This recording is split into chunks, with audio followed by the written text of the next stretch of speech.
For your meringue cases, you need 100 grams of egg white. Pour it into your mixer. Use your balloon whisk and whisk. Next, you add in your cream of tartar, 1 over 8 teaspoon of cream of tartar.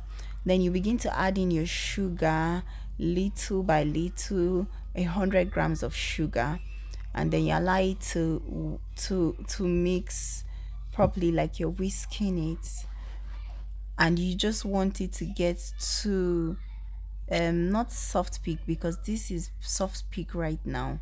Like when you lift up your balloon whisk and then the batter is dropping down, it's soft peak. That's not what we want. We want it to pass soft peak, pass medium peak, and then go to stiff peak. So this is medium peak, and that's still also not what we want. So you allow it to mix until it gets to stiff peak. And so I'm mixing my egg white, cream of tartar, and sugar. 100 grams of egg white, 100 grams of sugar, and 1 over 8 teaspoon of cream of tartar. Once it mixes properly and it gets to that stiff peak, you would see that when you lift up your butter, it's not like falling down.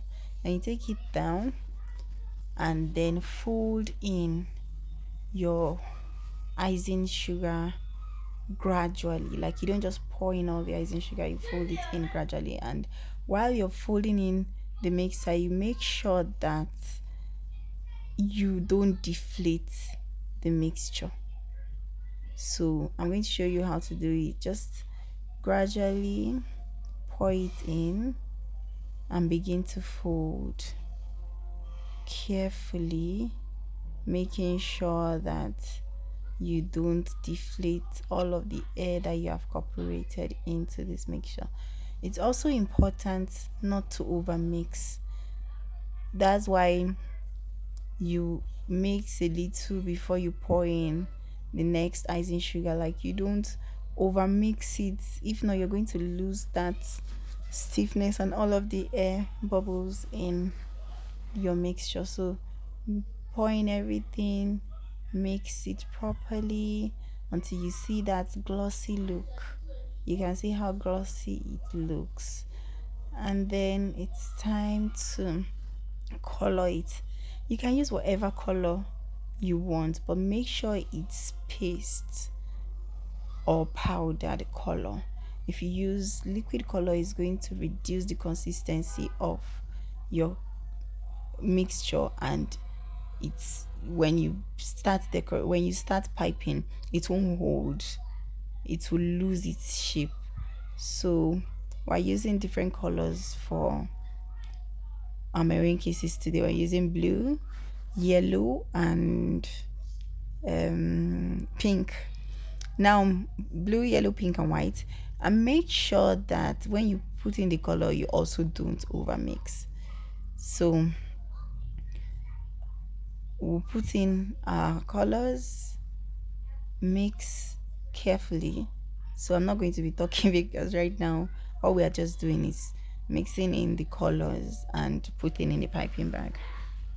So you need very little color. If you put a lot of color, it's going to overwhelm the meringue kisses.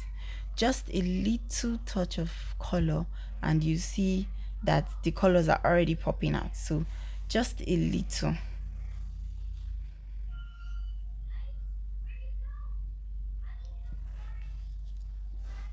Also make sure not to overmix when you put in your color. Then you put into your piping bag. You can choose whatever nozzle you want to use to pipe in your meringue kisses. I personally prefer to use this started for my meringue kisses. And that's what I'm using for the blue.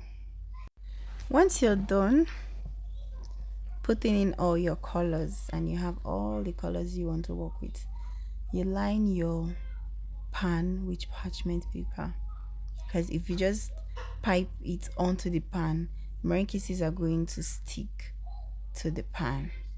So I'd use parchment paper I used parchment paper, as you can see, to line the pan, and then you start piping whatever shape you want. At this point, you have to be as creative as possible. If you want um stars, if you want rosettes, whatever it is you want, you be creative.